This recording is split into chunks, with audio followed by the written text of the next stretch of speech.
할렐루야. 오늘 함께 예배하는 모든 청년들과 성도님들께 우리 하나님 함께 하시기를 간절히 축원합니다. 옆에 분들하고 인사하실까요? 우리 어떻게 인사하는지는 수련회 때 배우셨죠? 하나님이 우리와 함께 하십니다. 인사하겠습니다. 그렇죠? 네. 수련회 간 사람과 안 간 사람이 네, 감사합니다. 우리 하나님 이곳 함께 하시고 또 우리 가운데 함께 하시고 오늘도 새 일을 행하실 줄로 믿습니다. 우리 어제까지 수련회 다녀왔는데요. 여러분 혹시 수련회 어떠셨는지 모르겠어요. 은혜 많이 받으셨습니까? 혹시 몸이 아프신 분들 혹시 없으세요? 네, 그래요. 없습니다. 네, 없어요. 그 정도는 아픈 거 아닙니다. 감사합니다. 이번 수련회에서요, 우리는 영적인 디폴트를 선언하고 신앙의 기본값을 회복하자 이렇게 선언했습니다. 아마 각자가 다른 은혜를 받았을 거라고 믿고 또 각자의 결단들을 다 가졌을 거라고 믿습니다. 근데 중요한 건 지금부터입니다. 한 번 은혜를 받는 것은 쉽습니다. 한 번 결단하는 것은 쉬워요. 그런데 그것을 끝까지 이어가는 것이 어려운 거죠. 어쩌면 신앙생활이라고 하는 것이 그렇게 우리가 받은 은혜를 지켜가는 싸움이 신앙생활이 아닐까 이렇게 생각해 봅니다. 오늘 읽은 말씀에 보면은요, 두 가지의 명령어가 등장합니다. 1절에 나오는 준행하라 라고 하는 말과 2절에 나오는 지키라 라고 하는 말입니다. 이 하나님의 명령에 대해서 성경은 이 두 가지의 동사를 번갈아서 사용하는 것을 볼 수 있는데요, 준행하다라고 하는 말은 히브리 말로 아사라고 하는데 일하다, 행하다라고 하는 뜻입니다. 지키다라고 하는 말은 히브리 말로 샤마르라고 하고 보존하다, 주의하다라고 하는 의미를 가지고 있어요. 그래서 하나님의 계명, 규례, 법도, 명령, 말씀에 대해서 성경은 때로는 하나님 말씀을 지켜라 이렇게 말하고 어떤 때는 하나님 말씀을 준행하라, 행하라 이렇게 말씀을 한다는 겁니다. 심지어 그 둘을 같이 쓰기도 해요. 하나님의 규례를 지켜 행하라 뭐 이렇게 쓰기도 합니다. 행한다고 하는 것은 뭔지 금방 알 수 있어요. 하나님이 이렇게 하라라고 하시면 이렇게 하고 저렇게 하지 말라라고 하시면 저렇게 안 하는 거예요. 그것이 행하는 거죠. 그럼 지킨다고 하는 말은 뭘까요? 저는 이 말을 아주 강조하고 설교 때 자주 말씀을 드리는데, 왜냐하면 하나님의 은혜나 하나님의 말씀이나 하나님의 명령에 대해서 우리가 가져야 하는 가장 중요한 태도 가운데 하나는 바로 이 지킨다는 말이라고 생각하기 때문입니다. 하나님의 말씀을 지킨다, 주의 명령을 보존한다 라고 하는 말이 무슨 말일까요? 여긴 다시 두 가지의 중요한 의미가 들어있어요. 먼저는 변질되지 않도록 잘 보존해야 한다는 것입니다. 하나님이 우리에게 말씀하셨는데 우리가 삶이 바쁘고 힘들다고 해서 우리가 편한 대로 해석하고 다르게 받아들이면 안 되겠죠. 하나님의 은혜를 주셨는데 그 은혜가 사라지거나 퇴색되지 않도록 잘 유지해야 된다는 거예요. 이번에 수련회 때 받은 은혜, 그 결단 변질되지 않게, 사라지지 않게 잘 지켜야 된다는 거예요. 그리고 또 하나의 의미는 그렇게 잘 보존하기 위해서는 아주 주의 깊게 하나님의 말씀에 접근해야 한다는 의미가 있습니다. 즉 하나님의 말씀이나 명령을 쉽게 그냥 내 생각과 경험을 가지고 대하는 것이 아니라 정말 주의 깊게 신중하게 두렵고 떨리는 마음으로 하나라도 변질되지 않도록, 잘못 받아들이지 않도록 그렇게 받아들여야 한다는 겁니다. 그게 지킨다는 뜻입니다. 그래서 성경은 하나님의 규례와 법도 하나님의 말씀을 지켜야 한다, 잘 준행해야 한다 이렇게 말하는 겁니다. 우리가 하나님의 명령에 대해서 바른 반응, 하나님 말씀하실 때 우리가 보여야 하는 마땅한 반응이 뭔가라고 이야기할 때 흔히 우리는 순종하라 라고 하는 말을 사용합니다. 순종. 그래서 하나님의 말씀이나 명령에 대해서 그대로 따른다는 뜻입니다. 그렇다면 앞에서 다루었던 이 두 가지의 의미를 연결해 생각해 본다면 우리는 순종의 의미를 이렇게 생각할 수 있겠죠. 하나님이 말씀하시면 그것을 잘 지키고 잘 행한다 라고 하는 게 순종인 거예요. 하나님의 말씀이 변질되거나 사라지지 않게 지키고 하나님 말씀하신 대로 그대로 행하는 것입니다. 어쩌면 그게 우리가 은혜를 받고 그 은혜를 오래도록 간직하며 살아가는 방법이 아닐까 싶어요. 우리 청년들과 우리 성도님들이 정말로 이 하나님의 말씀과 명령을 지키고 또 준행하면서 주신 은혜를, 특별히 또 수련회 가운데 받은 은혜와 결단들을 오래도록 지키고 순종하며 살아갈 수 있는 믿음의 성도로 살게 되시기를 주님의 이름으로 간절히 축원을 드립니다. 그런데 여러분, 혹시 이런 생각 들지 않습니까? 우리가 하나님의 은혜로 사는 거 아닌가? 우린 늘 실패하고 연약하고 그렇지. 그러니까 하나님의 은혜를 의지하고 살아가는 거지. 우리가 열심히 순종하는 게 무슨 의미가 있나? 하나님을 예배하고 그냥 은혜를 구하면서 살아가야지. 왜 자꾸 명령에 순종하라고 행함을 강조하는 걸까? 여러분, 혹시 그런 생각은 없으십니까? 물론 우리는 하나님의 은혜로 살아가는 존재가 맞습니다. 은혜가 아니고서는 한순간도 살 수 없고요, 우리가 지금 이룬 이 모든 것들이 다 하나님의 은혜가 아니면 불가능했을 거예요. 그래서 하나님의 은혜를 구하는 것은 맞죠. 그런데 진짜 하나님의 은혜를 안다면, 여러분이 진짜 하나님의 은혜를 받았다면, 정말로 우리가 하나님의 은혜를 받은 사람이라면 우리는 또한 동시에 내게 주신 그 은혜와 말씀을 힘써 지켜야 한다는 것입니다.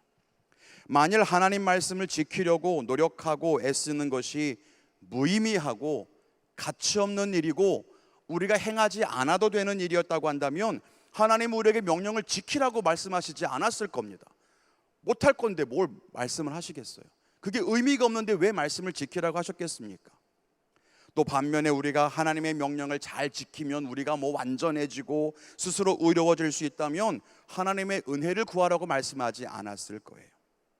예수님이 죽으실 이유도 없었겠죠. 그냥 명령대로만 하면 되는 거죠. 그래서 여러분, 이 은혜와 순종이라고 하는 것은 늘 함께 가야 하는 것입니다. 은혜는 순종하다가 다하지 못하는 우리의 약함을 채우고 이끌어주는 힘이 되는 겁니다. 그리고 순종은 은혜를 받은 우리가 마땅히 반응해야 하는 바른 태도이자 삶의 방향성이라고 하는 거예요. 그러므로 은혜를 받은 사람은 순종해야 하고, 순종이 다가 아님을 고백하는 자가 은혜를 받고 살아가는 거예요. 그리고 이것이 계속 반복되는 거죠. 은혜와 순종.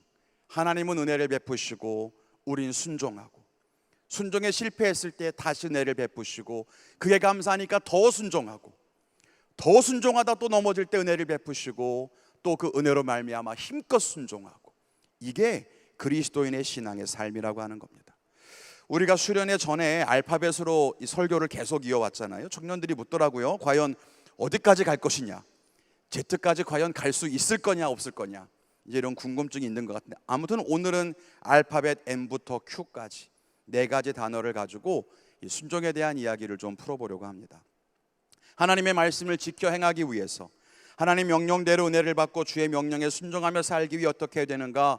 순종의 4가지 원리, 다른 말로 풀어 말하면 하나님의 말씀을 지켜 행하기 위한 4가지 방법을 함께 생각해 보고자 합니다. 우리가 늘 결단하지만 순종이 어려웠다면, 하나님의 은혜를 받기는 하지만 오래가지 않았다면, 그리고 앞으로는 결단한 대로 끝까지 살고 싶다면 여러분이 4가지를 꼭 기억하시고 한번 실천해 보시기를 바랍니다. 그 첫째는 우리의 상황과 상관없이 순종해야 한다는 것입니다. 알파벳 N은 그럼에도 불구하고의 첫 번째 철자입니다. 은혜를 받는 것은 쉽습니다. 그냥 한 번 은혜 받고, 한 번 결단하고, 한 번 뜨겁게 회개하고, 그렇게 부어주시는 은혜를 받고 뜨겁게 기도하는 것은 쉬워요. 그런데 그 결단을 가지고 계속해서 살아가기란 쉬운 일이 아닙니다. 받은 은혜를 지켜야 되는데 그 뜨거운 감동을 지키기도 어렵고, 이렇게 살겠습니다 라고 결단하기는 쉬운데 그 결단을 했다 하더라도 그대로 살아가는 것은 쉬운 일이 아니죠. 왜 그럴까요? 우리가 살아가는 환경과 상황이 우리가 그렇게 살도록 가만 내버려 두지 않기 때문입니다. 그럼 어떻게 될까요? 형편이 안 되면 결단대로 살지 못하는 걸까요? 상황이 여의치 않으면 은혜를 잃어버리는 게 당연하지, 그렇게 생각해야 되는 것일까요? 그렇지 않다는 거예요. 그럼 어떻게 되는가? 우리의 상황이 어떠하고 형편이 어떠하든지 그럼에도 불구하고 순종해야 한다는 것을 우리가 기억해야 한다는 겁니다. 우리가 거짓말을 하지 않기로 결단했어요. 그런데 어려운 상황을 만났어요. 거짓말을 하지 않고 있는 그대로 말했다가는 큰 어려움을 당할 것 같아요. 그냥 거짓말 한번 하면 복잡하지 않고 수월하게 지나갈 수 있을 것 같은 그런 느낌 들잖아요. 그렇지만 그럼에도 불구하고 거짓말을 하지 않기로 결단했으면 지켜야 한다는 것입니다. 순결을 지키기로 했어요. 봉사를 하고 헌신하기로 결단했어요. 그런데 그때 당시에는 은혜를 받았으니까 할 수 있을 줄 알았는데 다시 일상으로 돌아오니까 삶이 너무 바빠서 도저히 그 결단을 지킬 수가 없을 것 같습니까? 그럼에도 불구하고 순종하라는 것입니다. 우리는 우리의 형편과 상황을 핑계거리로 삼을 때가 많습니다. 상황이 우리의 결단을 가로막는 장벽이라고 생각해요. 일상의 분주함이나 형편의 어려움 때문에 우리가 은혜를 지킬 수 없다라고 생각하지만 여러분, 그렇지 않습니다. 우리가 정말로 하나님의 말씀을 지키고 순종하는 삶을 살기 위해서는 어떠한 경우에도 핑계거리를 찾지 말라는 것입니다. 여러분의 환경을 핑계 삼지 말라는 거예요. 어려움은 있죠. 방해도 있고요. 유혹도 있을 겁니다. 그렇지만 그것 때문에 믿음을 가지고 살아가는 내 걸음이 막힌 거야 라고 생각하면 안 된다는 겁니다. 장애가 있어도 앞으로 나아가는 거고, 방해가 있으면 물리치는 거고, 유혹이 있어도 흔들리지 말고 결단한 대로 살아가야 할 줄로 믿습니다. 어떠한 상황이든지 내 인생에 어려움과 장벽은 있지만 그럼에도 불구하고 하나님 말씀을 지키려고 하고 순종하려고 결단한 것을 그대로 지키는 것이 중요하다는 겁니다. 우리 청년들과 성도님들이 정말 어떠한 형편이든지 날마다 순종의 삶을 살 수 있기를 주님의 이름으로 축원을 드립니다. 여러분, 세상이 혹은 사탄이 우리가 믿음대로 살려고 할 때 우리를 응원하고 지지해주고 편안하게 살도록 내버려 둘 것 같습니까? 절대 그렇지 않다는 거예요. 사탄이 우리가 결단한 대로 살려고 하는 것을 도와주고 가만히 내버려 둘 것 같습니까? 그렇지 않아요. 세상은 믿음대로 살아가는 우리의 걸음에 반대하는 게 당연하다는 거예요. 그렇기 때문에 믿음대로 살 때 세상의 반대와 저항을 만나는 것이 너무 자연스럽고 당연하다는 것을 우리가 알고 있어야 한다는 것입니다. 요즘에 초전도체 이런 얘기 때문에 저항에 대한 이야기를 많이 하는 것 같은데요. 여러분, 하나님의 역사에도 세상의 강력한 저항은 반드시 있습니다. 여러분, 성경을 보세요. 어느 곳에 하나님의 역사가 쉽게 이루어진 적이 있습니까?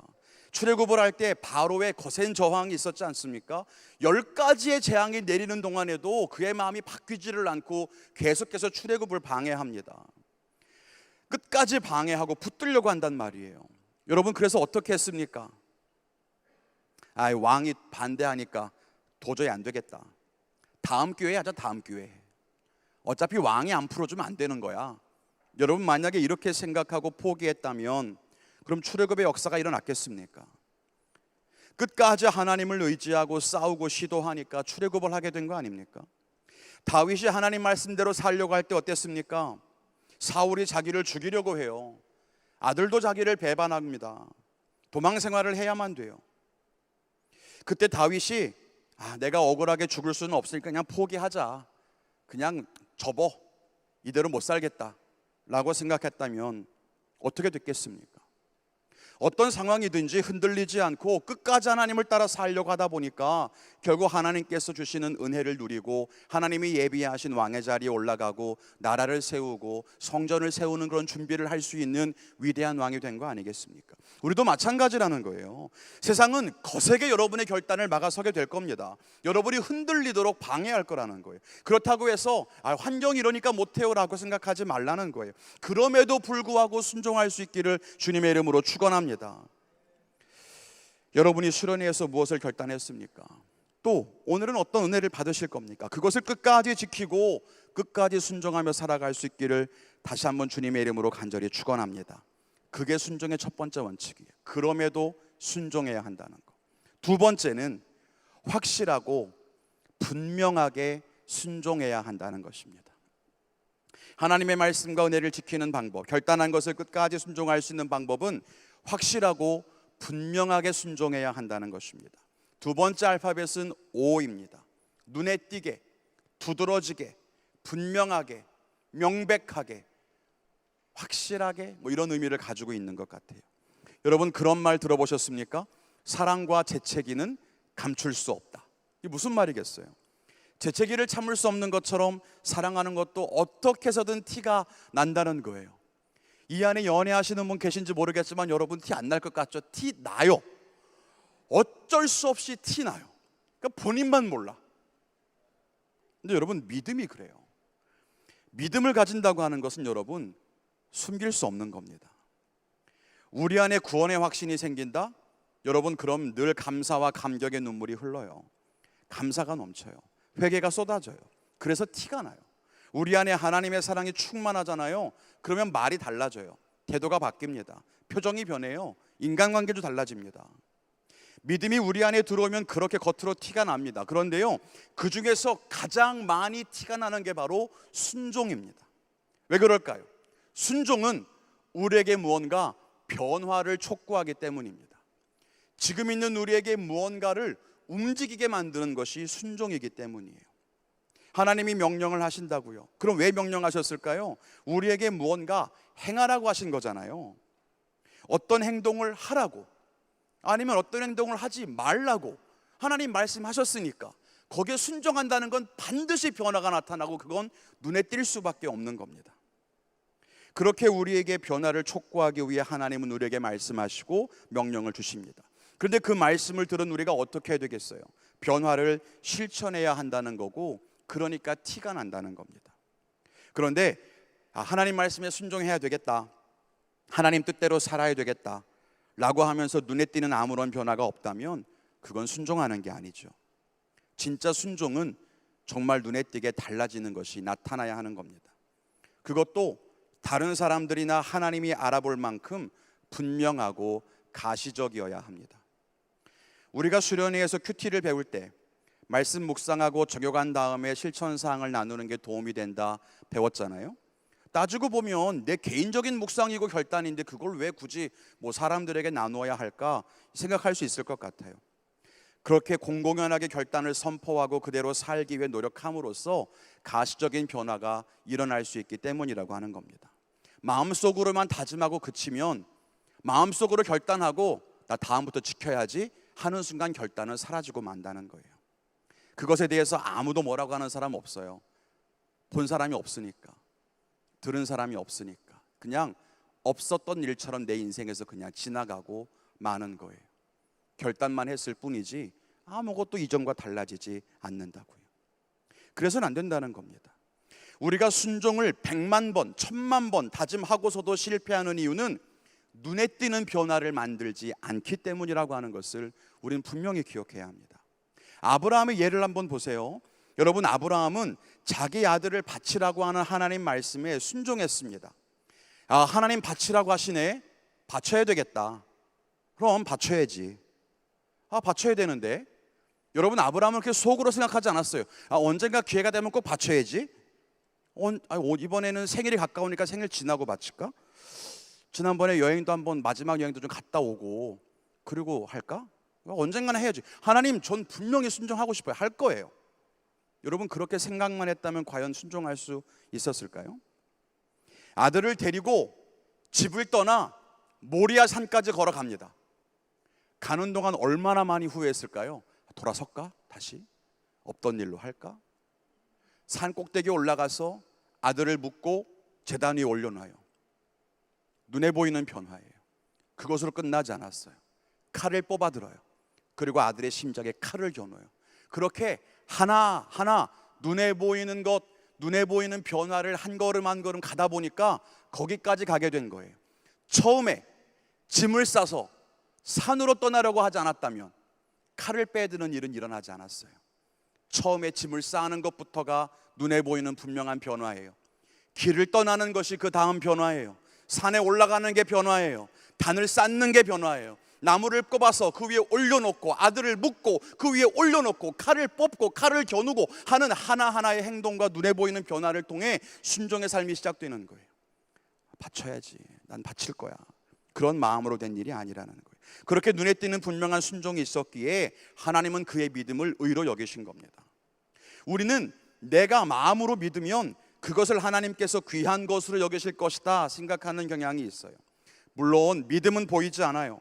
그런데 그 믿음을 지키고 믿음대로 사는 것은 분명한 삶으로 드러나야 돼요. 여러분이 세상 속에서 누가 봐도 딱 봤을 때 얘 과일이야, 너 땅콩이구나 라고 알아보는 것처럼 딱 봤을 때 너 그리스도인이구나, 너 달라졌구나, 너 큐티 시작했구나, 너 말이 달라졌다 라고 알아볼 수 있어야 돼요. 딱 이게 분명한 거예요. 그렇게 변화되는 순종이 우리에게 필요한 거예요. 세상에 나갔을 때 우리가 그리스도인인지 불교인인지 알지도 못하고, 수련회 갔다 왔는데 이전이나 이후나 뭐가 달라진 건지 모르겠고, 돌아가면 큐티하겠습니다 했는데 혼자 집에서 하는 건지 뭐 하는 건지 알 수 없다면 우린 순종의 삶을 살아갈 수가 없는 거예요. 마음속에만 두지 말고 겉으로 보이는 변화를 만들어 보라는 거예요. 이성 친구랑 더 이상 성적인 범죄 저지르지 마요. 선을 긋는 것부터가 눈에 보이는 분명한 변화의 시작이에요. 그런 환경을 만들지 마요. 청년부를 위해 헌신해야 되겠다 다짐했다면 무언가 사역팀에 들어가든지 아니면 교회의 부르심에 순종하든지 목사님을 찾아와서 뭐든 시켜달라고 하든지 눈에 보이는 변화를 가지라는 거예요. 하나님 말씀 묵상해야 되겠다 결단했습니까? 큐티가 중요하구나 생각했습니까? 그럼 하라는 거예요. 혼자 못하겠으면 셀에 던져요. 나 큐티하고 싶은데 같이 할 사람 던지라는 거예요. 그렇게 눈에 보이는 걸음을 하나하나 만들어가는 거예요. 그게 순종할 수 있는 길인 거예요. 우리 사랑하는 청년들이 꼭 이런 눈에 보이는 순종을 통해 하나님께서 허락하신 은혜의 길을 걸어갈 수 있기를 축원을 드립니다. 세 번째는 하나님 말씀에 따라 적합하게 순종해야 한다는 거예요. 믿음을 지키며 끝까지 결단을 지켜갈 수 있는 세 번째 방법은 하나님의 말씀하신 대로 합당하게 순종해야 한다는 것입니다. 오늘 2절에 보면 내가 너희에게 명령하는 말을 가감하지 말고 지키라 이렇게 말씀합니다. 5절에도 내가 나의 하나님 여호와께서 명령하신 대로 가르쳤으니 그대로 행하라 이렇게 말씀합니다. 이게 중요한 거예요. 우리는 여러분 여기 모인 사람 누구나 다 나름대로는 순종하며 삽니다. 나름대로 헌신하며 살아요. 나름대로 우리는 예배하고 살아요. 그런데 그 나름대로가 문제라는 거예요. 나는 순종한다고 하는데 그 순종은 정말로 하나님이 말씀하시는 대로 순종하는 것이 맞습니까? 나는 하나님을 섬기고 교회와 청년부를 위해서 일하고 있다고 생각하는데 정말 하나님이 내게 주신 명령대로 섬기는 것입니까? 아니면 그냥 내 나름대로 내 생각에 이렇게 하면 되지 않을까? 내 경험상 이 정도면 되지 않나라고 생각하진 않습니까? 그러면 우리는 하나님 말씀을 지킬 수도 없고 끝까지 순종할 수도 없을 겁니다. 하나님 말씀에 순종할 때 그 말씀대로 해야 하는 이유가 뭘까요? 먼저는 하나님 말씀대로 해야만 바른 길을 걸어갈 수 있기 때문입니다. 여러분 등산 갈 때 길이 아닌 곳으로 가면 어떻게 됩니까? 처음에는 길인 것처럼 보일 수 있지만 가다 보면 수풀이 우거져서 나아갈 수 없을 때도 있고 절벽이나 계곡을 만나서 돌아가야 하기도 합니다. 길이 아닌 곳으로 가면 끝까지 걸어갈 수 없어요. 목적지를 잃어버리기 쉽습니다. 우리가 하나님 말씀대로 순종하지 않고 내 판단대로 나름대로 살아가면 처음에는 문제가 없었지만 중간에 길이 막혀요. 분명히 말씀대로 한 것 같은데 순종한 것 같은데 길이 막혀. 어디로 가야 할지 모르겠어. 그럼 여러분 어떻게 하는지 아십니까? 내가 하나님께 순종했는데 왜 길이 막히지? 이렇게 생각하고 순종을 포기해요. 분명히 하라는 대로 했는데 왜 길이 막히는 거야? 이럴 거면 순종 안 해 라고 순종을 포기한다는 거예요. 그런데 여러분 진짜 문제는 처음부터 잘못된 길을 들어선 거잖아요. 그러면 안 된다는 거예요. 또 하나 말씀대로 순종해야 하는 이유는 말씀대로 순종하는 것이 끝까지 갈 수 있는 힘이 되기 때문입니다. 코로나 이후에 홈트가 굉장히 유행을 했어요. 저도 보기만 하긴 했거든요. 근데 운동을 할 때 바른 자세를 유지하는 게 중요하다고 강조를 많이 하시더라고요. 왜냐하면 바른 자세를 유지해야 몸도 다치지 않을 뿐더러 계속해서 운동을 할 수 있기 때문이래요. 잘못된 방법으로 순종하면 오래 순종할 수 없어요. 하나님의 능력과 지혜가 없이 자기 힘으로 하려고 하기 때문이죠. 처음에는 열정도 있고 힘도 있고 자기 경험과 지식으로 얼마만큼 할 수 있는 것처럼 보여요. 그런데 시간이 지날수록 지쳐요. 자기의 힘은 점점 떨어지고요, 나중엔 버티기조차 힘듭니다. 왜 그럴까요?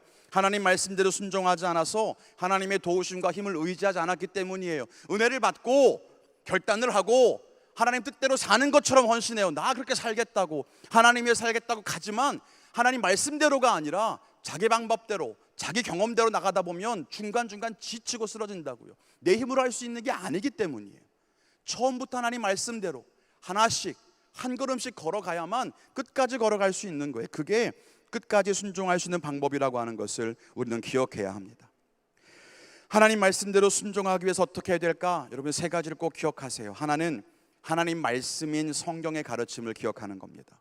하나님을 알려면 말씀을 봐야 되고요, 말씀을 통해 우리에게 하나님이 무엇을 가르치시는가를 알아야 돼요. 꼭 성경을 가까이 하세요. 둘째는 여러분이 기도하면서 하나님의 음성을 분별해야 돼요. 기도하지 않고 하나님의 뜻이 분명하지 않은데 나 순종해야지 라고 함부로 뛰어들면 안 돼요. 하나님이 원하시는 게 뭔지, 하나님 뜻대로 순종하는 게 뭔지 늘 기도하며 분별해야 합니다. 마지막으로는 교회 혹은 목회자 혹은 영적인 멘토들의 말에 귀를 기울여야 돼요. 하나님은 이스라엘 백성들을 이끌기 위해 어느 한 사람에게 각각 사람에게 말씀하지 않으셨어요. 모세를 통해서만 말씀하셨어요. 선지자를 통해서 말씀하셨어요. 제사장을 통해서 가르쳐 주셨어요. 그렇게 누군가 나에게 하나님 말씀을 전달해 주는 사람들의 이야기에 귀를 기울일 필요가 있는 거예요. 우리 모든 청년들이 하나님 말씀에 순종하고 끝까지 지켜갈 수 있기를 주님의 이름으로 간절히 축원을 드립니다. 마지막 네 번째는 주저하지 말고 바로 순종해야 한다는 것입니다. 마지막으로 순종하며 믿음을 지키는 길은 주저하지 말고 지금 즉시 움직여야 한다는 겁니다. 여러분, 순종은 빠르게 하는 겁니다. 망설이지 않고 주저하지 않고 미루지 않고 지금 당장 즉시 행동해야만 순종할 수 있습니다. 우리가 수련회나 예배에서 은혜를 많이 받아도 오래 유지하지 못하고 혹은 결단하고 다짐해도 삶 속에서 지키지 못하는 이유는 곧바로 행동하지 않기 때문입니다. 해야지라고 아는 것이 순종이 아니에요. 아는 대로 행하는 게 순종인 거죠. 그런데 우리가 그렇게 미루는 이유가 뭘까요? 우리가 바로 행동하지 못하는 첫 번째 이유는 뒤로 미루기 때문이에요. 순종할 마음은 진짜 있어요. 그게 거짓말이라고 생각하진 않아요. 저도 여러분이 결단했던 게 잘못됐다고 말하는 건 아니에요. 그건 다 진심이었을 거예요. 하나님 뜻대로 살고 싶기도 합니다. 그리고 우리가 결단한 것도 거짓말은 아니에요. 진짜 그렇게 살 의향도 있고 의지도 분명히 있다고 생각해요. 다만 지금은 형편이 안 되는 거예요. 그래서 잠시 뒤로 그냥 미루는 것 뿐입니다. 지금 이 일만 좀 끝나면 순종할 수 있을 것 같으니까, 지금 바쁜 이것만 좀 정리하고 나면, 지금은 내 마음이 복잡하고 힘들어서 마음을 좀 추스르고 나면 그러면 순종할 수 있다고 생각하고 뒤로 미루는 겁니다. 그러면 순종하지 못해요. 우리 인생은 늘 우리를 파도 속으로 밀어넣기 때문입니다. 그래서 아무리 결단이 강하고 의지가 있어도 한 번 순종을 뒤로 미루잖아요. 그럼 우리가 얼만큼이나 뒤로 물러나는지 우린 굉장히 좀 주의 깊게 살펴볼 필요가 있다는 거예요. 한 번 미루면 한 걸음 뒤로 물러난 것 같지만 그 다음 다시 순종까지 나가려면 10보, 100보를 앞으로 나아가야 될 수도 있어요. 절대 뒤로 미루면 안 돼요. 또 하나, 우리가 곧바로 행동하지 못하는 두 번째 이유는 주저하고 망설이기 때문이에요. 계산하고 따져보고 가능성과 효율을 타진해요. 여러 복잡한 생각으로 망설여요. 그러면 행동하지 못합니다. 물론 사람의 성향상 행동이 앞서는 사람이 있고 생각이 많은 사람이 있을 수는 있어요. 돌다리도 두드려보고 건너라고 전략을 세우고 고민을 하고 생각을 많이 하는 거 좋습니다. 그런데 때로는 그것이 우리를 주저하게 하고 순종하지 못하게 하는 이유가 되기도 합니다. 여러분이 무언가를 결단했다면, 여러분이 믿음으로 다짐한 것이 있다면 여러분 바로 행동하십시오. 지금 해야 되는 겁니다. 죄를 끊어야 되겠다? 그럼 지금 끊어야 되는 겁니다. 지금 멈춰야 하고 지금 돌아서야 하고 지금 행동해야 합니다. 예배 끝나면 바로 결단하십시오. 지금 용서해야 하고 지금 사과해야 하고 지금 나의 뜻을 전달해야 하고 지금 무언가를 시작해야 하는 겁니다. 그것이 진짜 순종하는 사람의 자세일 겁니다. 우리 청년들이 행동하는 신앙인이 되었으면 좋겠어요.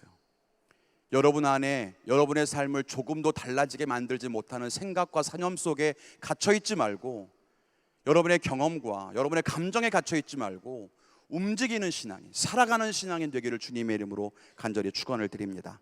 이제 말씀 맺겠습니다. 예배팀은 나와서 기도를 준비해 주시기를 바랍니다. 우리는 하나님을 믿습니다. 하나님 말씀대로 살아가는 게 중요하다라고 생각하지 않는 사람은 여기 한 분도 없을 겁니다. 문제는 우리가 늘 은혜를 받고 하나님 말씀을 듣고 결단을 하는데 그것을 지키며 살아가는 게 너무 어렵다는 거죠. 그래서 여러분, 신앙은 순간의 결단이 아니라 일상의 삶에서 지켜가는 것이라고 이야기를 하는 겁니다.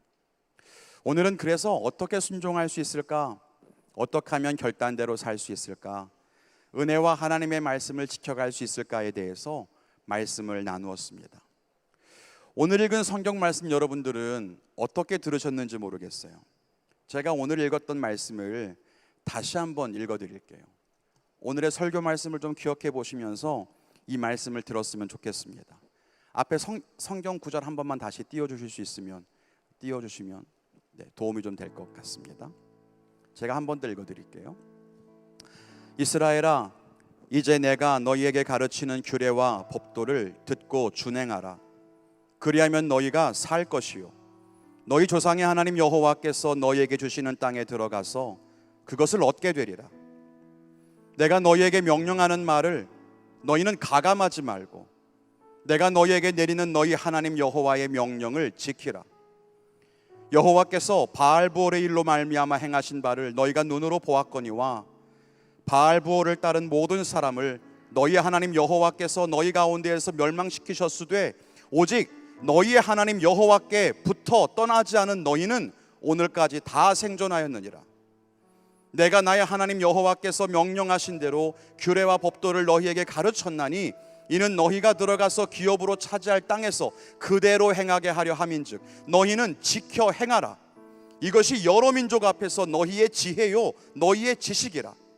그들이 이 모든 규례를 듣고 이르기를 이 큰 나라 사람은 과연 지혜와 지식이 있는 백성이로다 하리라. 우리 하나님 여호와께서 우리가 그에게 기도할 때마다 우리에게 가까이 하심과 같이 그 신이 가까이 함을 얻은 큰 나라가 어디 있느냐. 오늘 내가 너희에게 선포하는 이 율법과 같이 그 규례와 법도가 공의로운 큰 나라가 어디 있느냐. 오직 너는 스스로 삼가며 네 마음을 힘써 지키라. 그리하여 내가 눈으로 본 그 일을 잊어버리지 말라. 네가 생존하는 날 동안의 그 일들이 내 마음에서 떠나지 않도록 조심하라. 너는 그 일들을 내 아들들과 내 손자들에게 알게 하라. 하나님 말씀을 듣고 그것을 지키고 그것을 행하는 것이 왜 중요한지 아시겠습니까? 그것이 우리를 살게 하고 그것이 하나님의 축복과 약속을 얻게 하고 그를 통해 와, 정말 당신이 지혜로운 사람이군요 라고 만민이 알게 될 거라는 거예요. 여러분이 수련회를 통해서 어떤 은혜를 받으셨든지 무엇을 결단했든지 오늘 당장 결단하지 않으면, 하나님 말씀하신 대로 행하지 않으면, 그러면 그건 그냥 사라져버리고 마는 추억에 불과한 겁니다. 여러분의 귀한 시간을 뒤로하고 달려왔던 수련회 일정이 여러분 삶의 추억의 한 페이지에 그냥 남아있지 않았으면 좋겠습니다. 추억의 페이지가 아니라 삶의 전환점으로 삼으십시오. 여러분이 오늘 무언가를 말씀을 듣고 깨달았다면 이것을 그냥 한순간 적어놓는 어떤 말씀 노트의 한 페이지에 남겨두지 마시고 여러분의 삶에 기억되는 삶의 흔적으로 남기십시오. 참 감사한 것은 수련회를 다녀오고 나서 오늘 예배하고 찬양할 때 무언가 여러분 안에 변화가 있다는 것을 느낄 수 있어서 참 감사했습니다. 그런데 여러분, 한편으로는 두려운 마음이 들었습니다. 지키지 않으면 금방 사라질 것이기 때문입니다. 우리 안에 일어난 그 변화가, 우리가 꿈꿨던 새로운 희망과 목표가 지켜내지 않으면, 행하지 않으면 또 사라져 버릴 것이기 때문입니다. 그럼 어떻게 할까요? 이 감동이, 결단이 한 달 만에 사라지면 우린 다시 11개월 동안 그 순간을 기다려야 되는 걸까요? 겨우겨우 주일 예배를 드리면서 연명하듯이 그렇게 살면서 수련회 언제 가요? 수련회 기대돼요. 그렇게 11개월을 사시겠습니까?